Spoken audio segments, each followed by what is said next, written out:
Hello, everybody. Welcome to another Hi, episode of everybody. Awaken Your Relationships.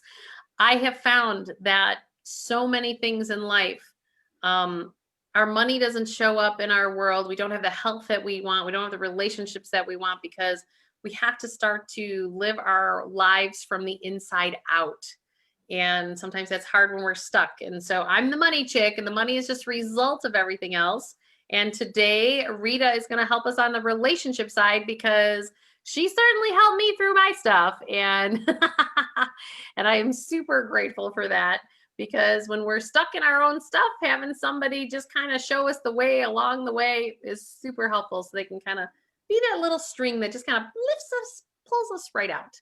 And so if you're one of those people that really need to be helped to be lifted out and to align more with where you're at and the relationships you really truly desire in your heart, I welcome you here. Rita, what would you like to say to everybody? I would like to say I am so glad you're here with me today, Julie. I mean, we had a great conversation last week, and it was part of a 7-day challenge that I was doing. And the whole purpose of the challenge for everybody involved was to make very small changes, 1% changes in lots of areas of our life.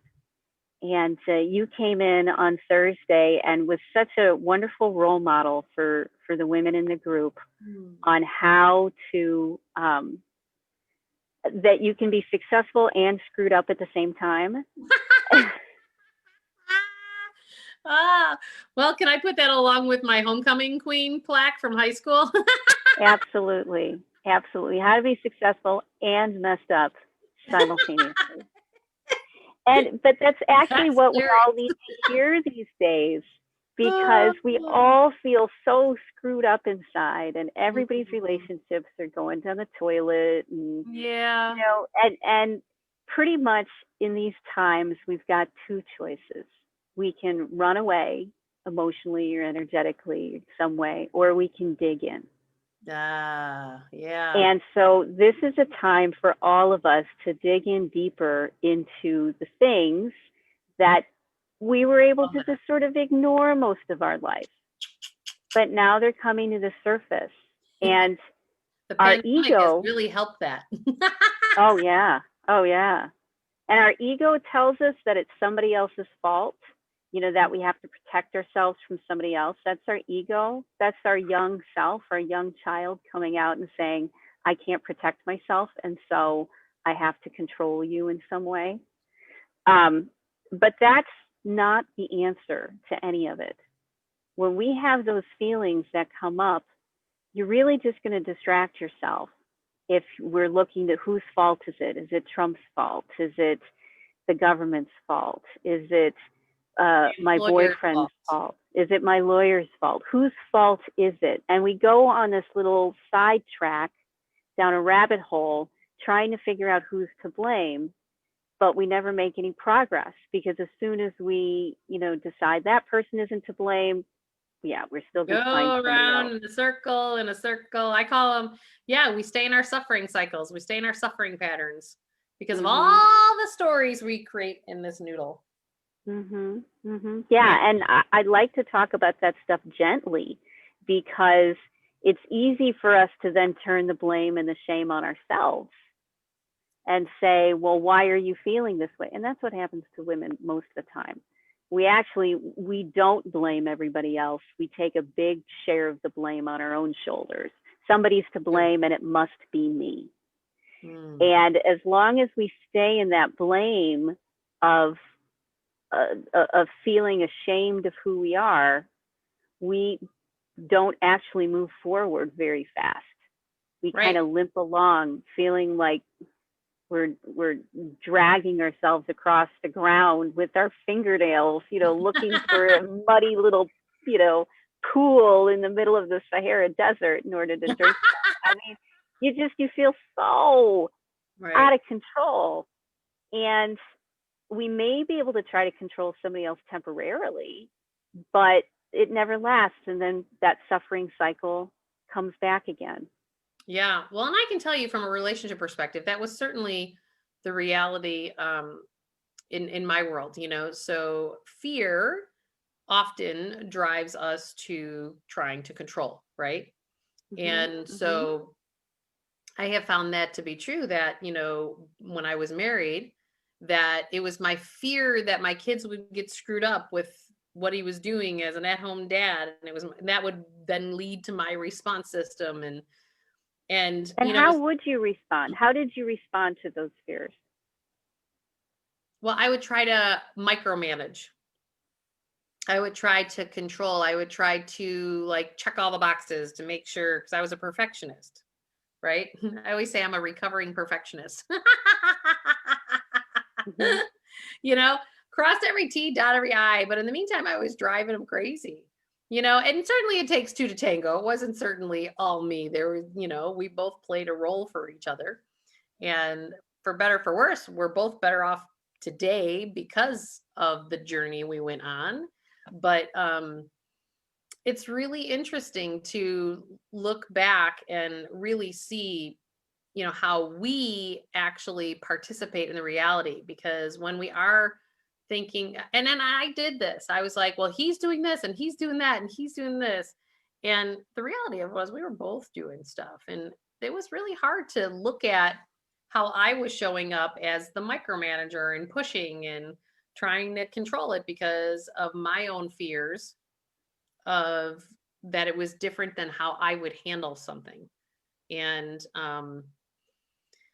then when we put energy towards some of those things, then those fears come into fruition. They actually become real, because we have to remember that we live in a hologram. We live in, an atmosphere of whatever it is that you're putting out there is what gets reflected back to you.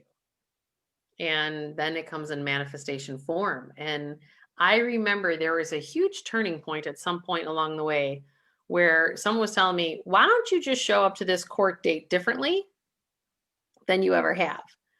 And I did. And every time I would be triggered or something, I would just be like, oh, that's not mine. Universe, figure that one. Yeah, that's not mine. God, go figure that one out. Whatever you believe in, God or the universe. I literally just sat there in a state of neutrality, and I let everything shake out, and everything turned out in my favor then. But every time that I tried to fight and control it because of my fear of my kids and what was going to happen to them, it blew up in my face every time. And How did you used to fight about these things? Like, how would you, besides the perfectionist, how would you walk into a situation? um well, I'm just trying to think of a situation at hand. I think it got as we had more children, I I actually was able to let go more with each child that I had. And like I was that mom that sterilized the shopping carts, right? Like I was like, I don't want to screw them up. I don't, I would be. It's so funny to see now, like that I have four kids, how I now understand my mother who had 12 kids, how she almost seemed like she didn't have a pulse, because she just kind of went with whatever happened. She was like in the flow and blah, blah, blah. And who knew that that was what we would all be trying to work towards today, is to surrender Not be, to yeah. the Was flow. she more on the, was she uh, a high, like a more highly intelligent woman? hmm Yeah, Yeah. I was super smart. Oh, okay. And that's, so remember, there's that spectrum. And people who, you're either like on the side that I'm at, where you're super empathic and you feel everything, or you're more on the super intelligent, a little more leading to Asperger's and autism, at its more extreme levels, where there isn't the same emotional connect with the world around you because it's more internal, it's more in your head, it's more information based. And so when we try to get emotions out of people who are not wired that way, we end up getting very frustrated because nothing seems to bother them, like ever. And then when we hold ourselves to that standard of nothing bothering them, and we aren't on the right side of the scale, let's say, we're maybe more on the left side of the scale, hmm you end up making yourself feel completely crazy that you're not good enough because things bother you. When Yeah. your role model, nothing bothered them. This is really common in a lot of family dynamics where there's the emotional and then there's more of the intellectual. And instead of people recognizing who they are, where they are, what they're, what's going on with them, we try to make ourselves be like somebody else, Right. and we can never be like them. Right. Yeah. It's really interesting. Like, I would say my mom is also a perfectionist. Um, in the things that she deemed to be perfectionist, like she would sit there and make something absolutely perfect while like her house is like Burning down. yeah. Somebody just lit the bathroom on fire. Yeah. Right. But she would make that cup of coffee to be perfect. Right. Like, and so, I just realized that somewhere along the boat that I had to release my internal perfectionist, which I came to be the internal control freak, right?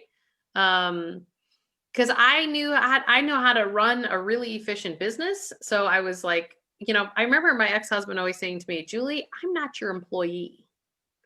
And I'm like sitting here going, well, but in the same token, you're an at-home dad and you don't produce a paycheck and you need to get the shit done at home.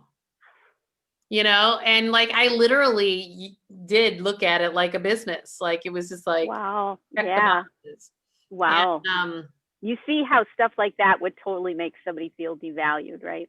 Completely. Like this is where in the process that those of you who are sitting here and thinking that it is the other person in your relationships, I'm telling you, you are 50% of the creation of that relationship. And it's very humbling. It's very sobering. It's very, and I even know like, even the challenges that have been post-divorce for me, that I just know I have to keep just only being in the present moment, because everything that happened before doesn't matter. Because if you decide you want to bring your past into the present moment, then you can't have the future that you want. And I have said since the get-go that what I want to create, my intentions are that the highest and best for me, my kids, and my ex-husband come into being. And the only way that can be, and the people who know me know the extreme stuff that has happened in the last few years, and like extreme, like mother's worst nightmares. Right.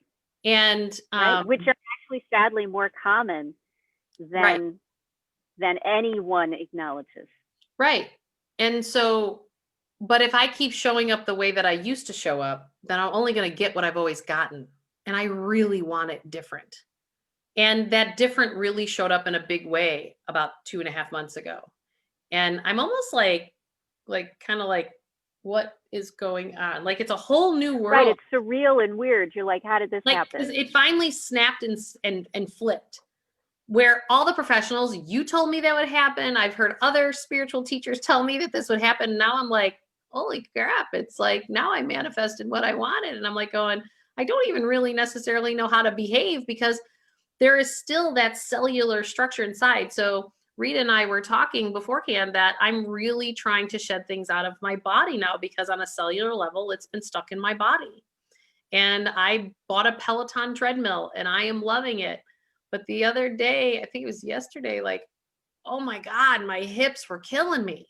And I'm like, and I know that all unprocessed stuff is stuck on a cellular level inside my body. And I was just like on the treadmill, like, get out of my system. I'm ready to move on. And Rita, tell everybody what you said to me, because I think this is good.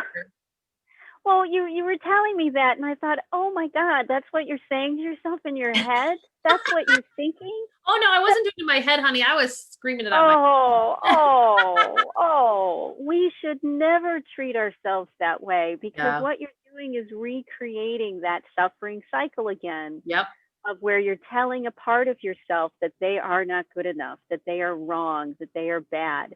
Which is the pattern, if I might point out, that I am hyper aware that this pattern over the last 3 weeks is leaving my life. That I'm not enough to have exactly what I desire in relationship to be. Mm-hmm. Mm-hmm. Right? Yeah. And so our pattern is to beat ourselves up, or even if we don't identify it as ourselves, as like some evil spirit that's, that's possessed us, and it needs to be gone and it's horrible. It's really not like that at all. It's a part of your soul that got fractured a while ago and is misunderstanding something and confused and sad and probably aged 4 or 5 or 6 or something. Right. And who knows where it came from? You don't have to. And who cares? Yeah. Love. The answer is always treat it with care and compassion and understanding and love and support. It's not about treating it with disgust or anger. Mm-hmm. So you want to go ahead. Oh, do you want a really great exercise to do today? Totally. So it unhooks. It's one of the things that I was reminded of during our challenge last week. My mentor was on, and they were all casual conversations with everybody, so you never knew what would come out. And we did an exercise on taking your timeline off of your body. So the first thing I want you to do is think of something in the future. Mm-hmm. And as you think of something in the future, your eyes will go a certain way, and pay attention to where they go. Yeah, they go Got up. it? Yeah. Okay. So the future line is up. Mm-hmm. All right. So now think of something in the past. They go down. Like my head goes down. Okay. So when you look at the future and the past, you think of up and down. You don't think like any place in front of you or behind you, like your eyes go, they just go up or down. Although, yeah, it's kind of like up and to the left. That's what we want. Okay, up and to the left for the future. Yeah. And where for the past? I think I almost turn my head this way and be like, ugh. Okay, to the right. Yeah. Okay, so the line goes, to the left, and then off to the right. Kind of like, it's kind of like on an angle like this. Yeah, perfect. Imagine that it's like a pike or a staff of some sort. I was just watching a Mandalorian, and there was, the special armor made in a spear. So I've got this metal and a spear in my mind's eye for my timeline, that it's this powerful, strong, indestructible metal. Mm-hmm. That's mine. Okay, so now stand up. And you need enough room to take 2 steps forward, but not yet. Okay, so visualize your timeline. Mine goes like this. Okay. All right. Now, I want you to take your hands, grab that staff, pick it up, and I want you to put it on the ground. Okay. Okay. Now, I want you to take, with both feet, 1 step over that staff. Okay. And just sit here for a moment. And just notice how it feels. Calm yourself down if you need to. Okay, and then when you're ready, when it feels right, I want you to take a 2nd step forward. I don't have much more room in front of my desk. That's okay. That's all right. It was a mini step. Get yourself sort of rebalanced. A little bit more comfortable. Relax into it with your timeline behind you. Notice if you feel anything. The first time I did this, I felt like some chills up my spine because I was walking away from my past and my future. I was walking away from it, and that made me feel a little weird. Yeah, I just felt this like unplug on the whole right side of my shoulders and stuff. It was like somebody pulled a plug. Oh, yeah. I got electrical things up my spine, and especially when I did this like 2 or 3 more times after the initial one, there were bigger changes. Okay, so when you're ready, got a little bit of space. Take a step. Both feet take a step back, just one. Okay. Yep. Resettle, realign. When you're ready, 1 more step back over the staff. Okay. And then when you're ready, you can pick it up and put it back on your shoulders and see if it feels any different. Feels neutral. Good. Like it doesn't even feel like anything. Yeah, it's lighter, isn't it? Yep. Like it's not even quite there. Okay, let me move my camera forward again. Okay. So that's one you can do several times. You can sit down if you want. You can do several times, and each time you unhook from your past and your future a little bit more, your timeline becomes lighter. When I did this, when I took the whole timeline and I put it down and walked away from it like that, that's when some of the biggest changes happened for me this week. Really? Yeah, because I wasn't just doing it piecemeal. I was doing the whole timeline all at once. Wow. And That's when you, amazing. yeah, and so when you start to separate yourself from who you think you are and do things differently in a physical, body, mind kind of way, you unhook your past.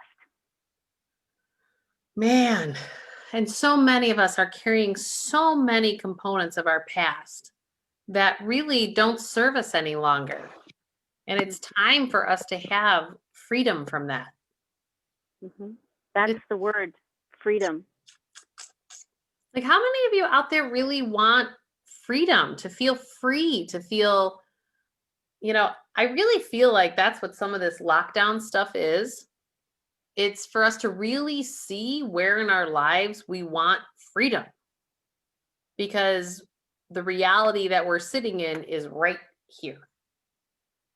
And it's just about us individually finding the courage to step into our freedom and make choices to untangle whatever is tangled that is not making us feel free. But here's the interesting thing. There's two, when I hear you say that, the thing that comes up in my mind is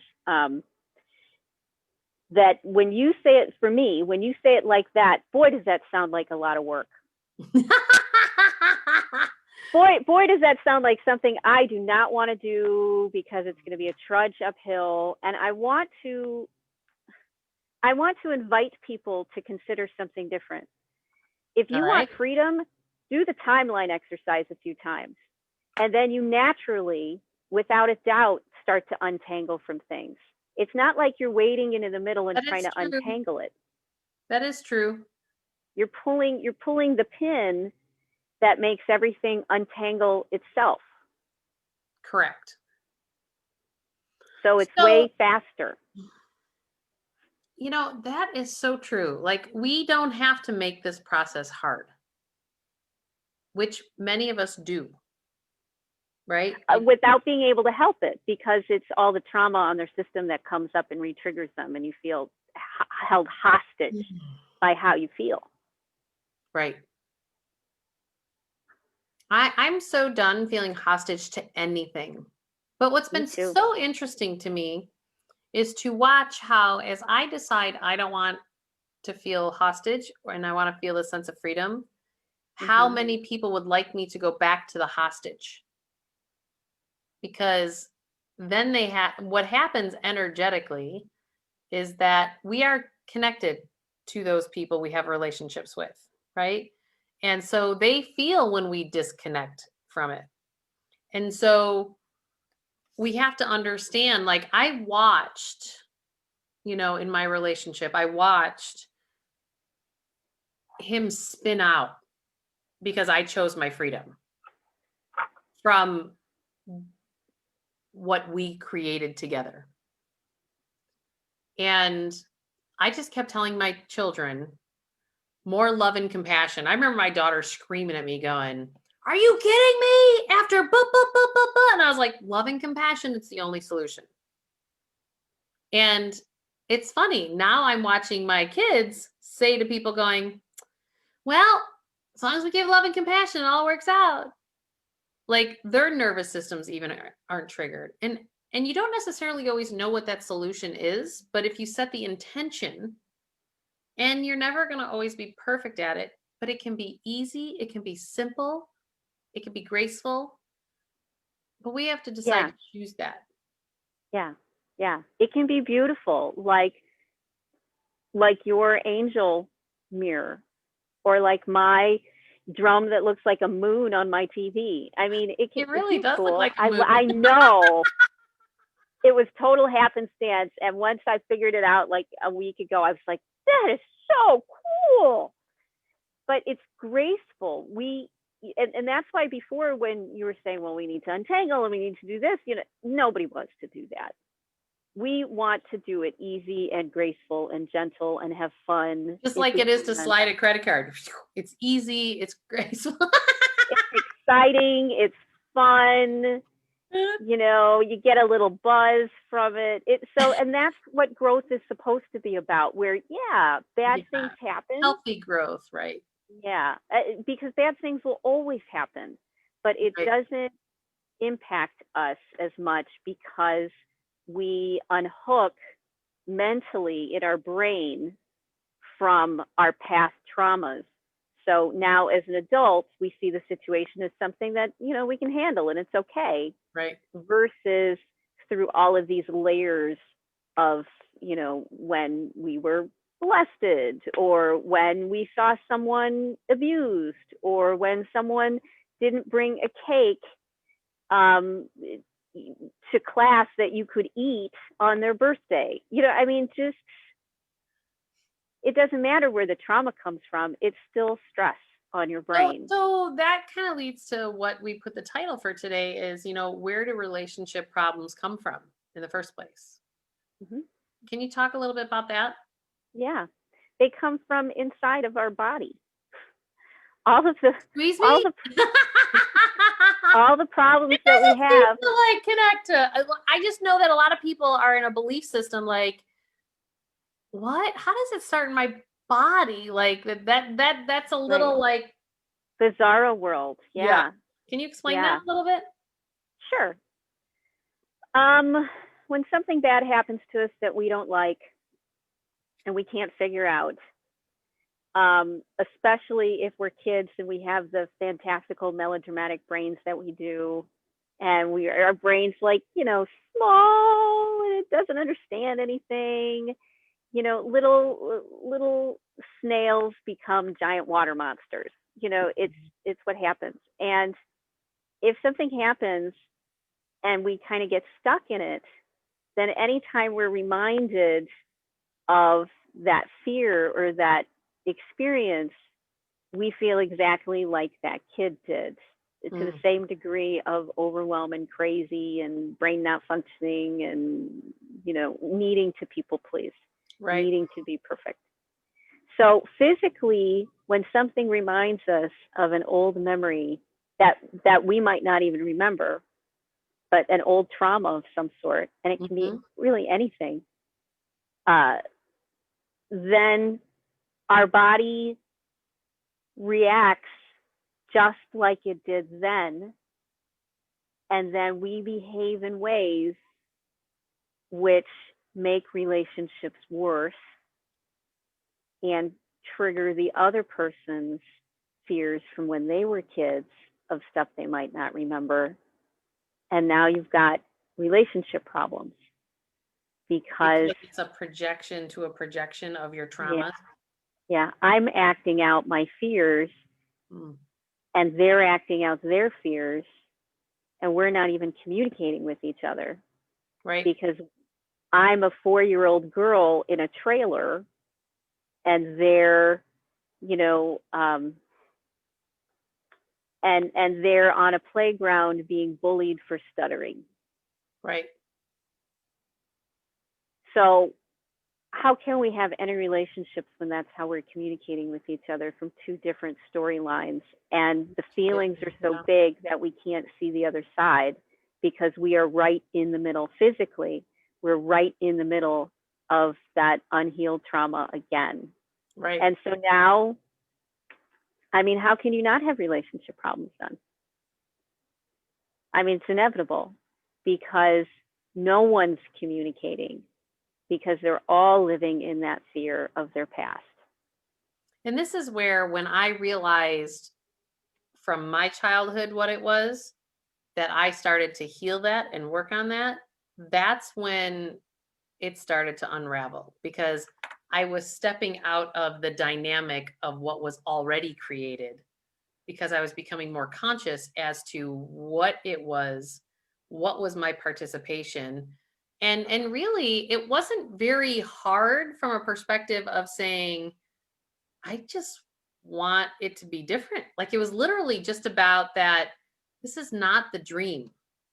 This was not the household and the dream that I imagined. And I can't keep going down this path. And I had somebody ask me along the way, it was one of my coaches at the time. She said to me, why didn't you address it sooner? And I said, because I knew it would be a huge fight. Like, I And that knew scared you. I Yeah. knew I would be attacked.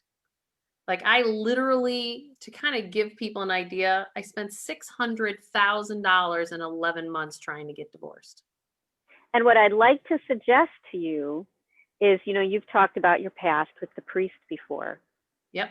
Is you were reliving that experience when you thought about having to say something or do something different. Yes. The same level of complete terror that you felt, you were re-experiencing, thinking about having that conversation. Correct. And that's how relationship problems happen. Correct. Do you want another neat trick to, I picked up another tool. This one's really fun. So, okay, I want you to think of something that excites you, gets you a little bit jazzed. Okay. Okay. All right. So I want you to take your hands, and I want you to, and it could be anywhere. You know, I like to use my arm because it's easy, and tap to the same, you know, let's say rhythm you feel of excitement. So not mine, but yours. Like, okay, you got it? Yeah. All right. Now I want you to slow down the tapping just a little bit.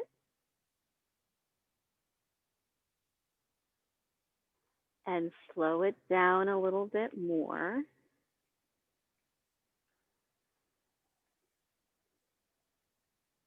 And then I want you to stop. How did that feel as you went through that? It almost felt like the experience grounded into my system. You can slow your thoughts down. You can slow your anxiety down. You can dial it down by matching it, physically matching it. Oh, wow. And so then like when down. When we're being a chick and we have it all in our head, like, but what about this? And what about this? And what about this? And what about that? Like, we start doing all that chatter in our head. Match it. Yeah. And then purposely. Just like, I'm going to use this with my daughter. Down. Until you get to, you know, until you stop. And then there's almost like that spaciousness. Like, it just goes away. Boop. Yeah. That's physiologically amazing. Isn't that great? And this is what I'm saying. There are tools like that all over the place. And they're easy.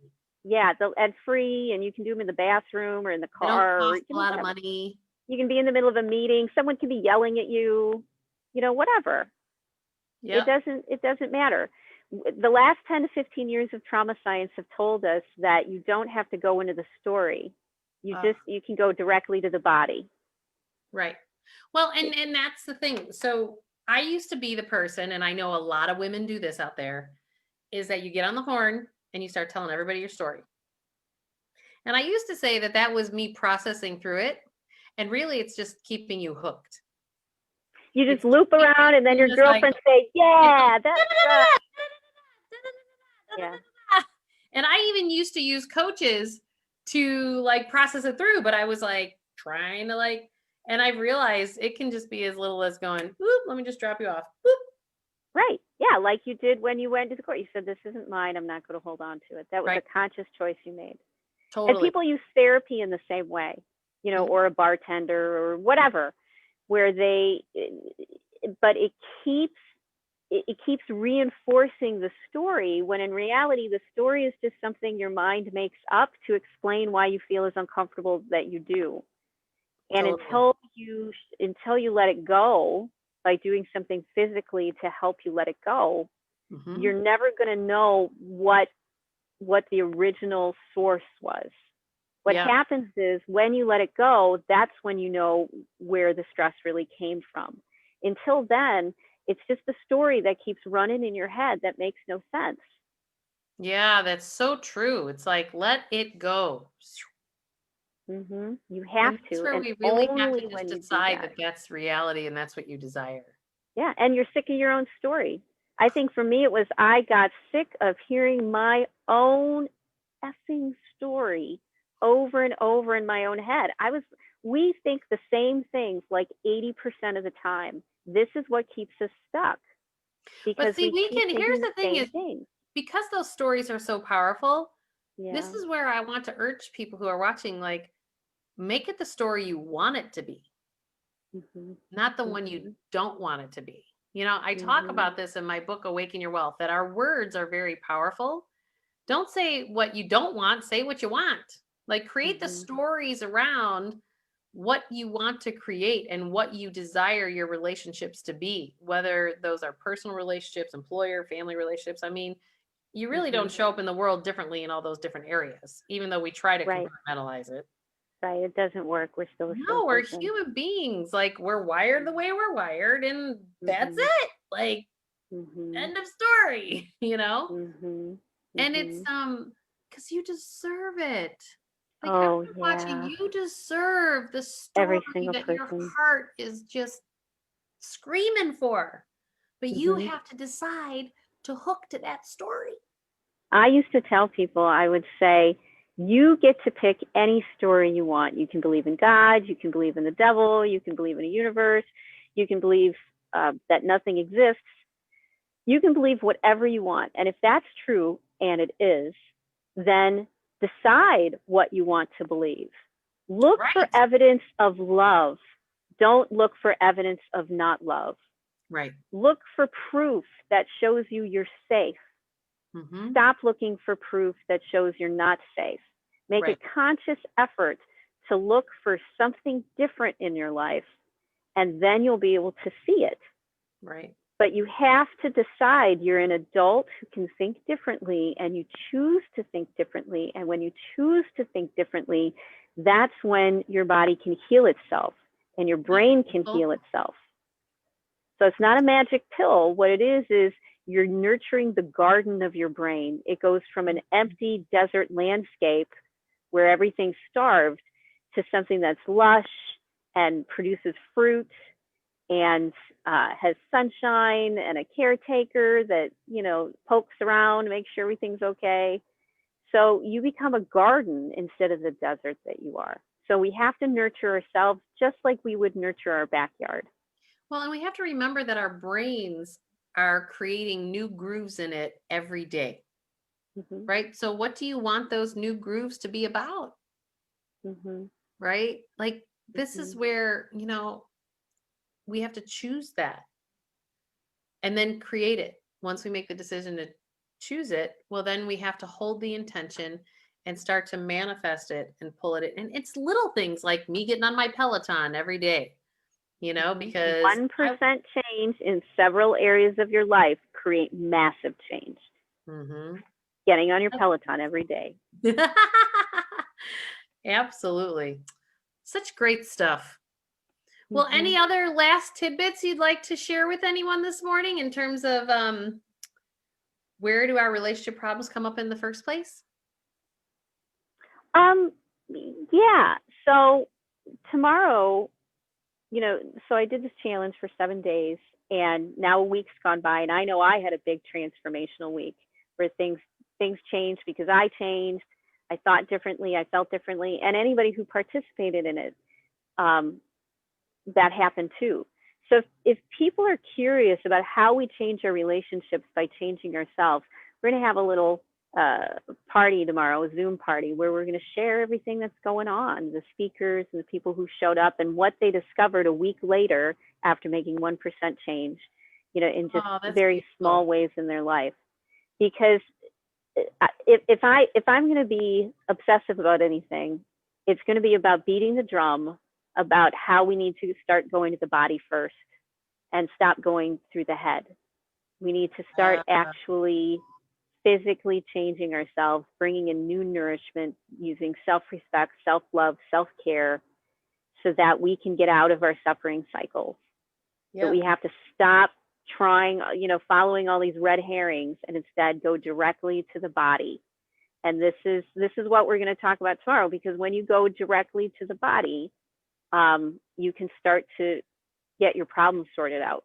Things can start sorting themselves out. Because the body knows. Yeah, the body's a record keeper, absolutely. And I mean, if you think about it, water, they've discovered, like physically, like not just somebody, but it's measurable, it's repeatable.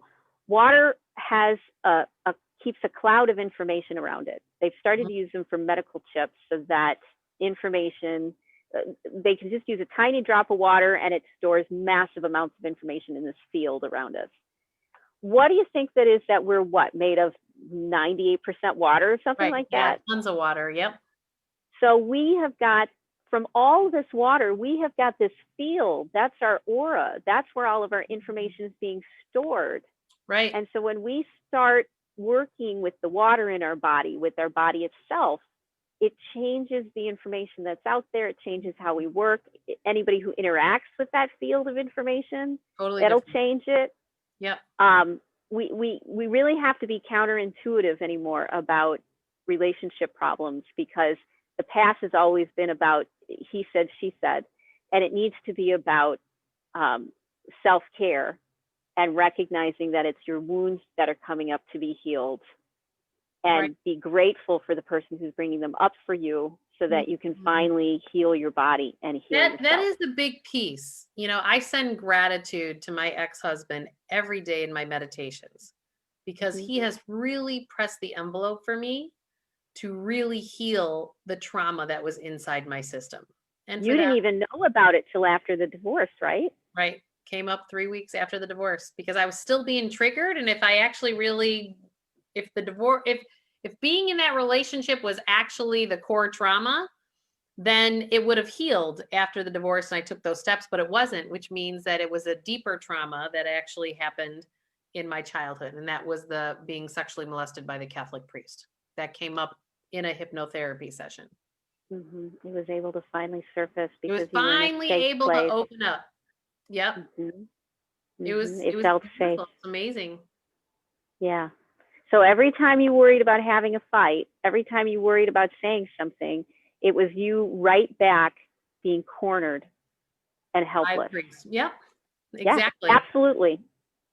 Yeah. It's super interesting. And my body knew the whole time, because my body would go, and contract. And then I try to control, and I would try to fear, and, my perfectionist. You tried to control the other person. Yep. You tried to control the other person to make yourself feel better, which is what everybody does at first, because that's our natural thing from being infants.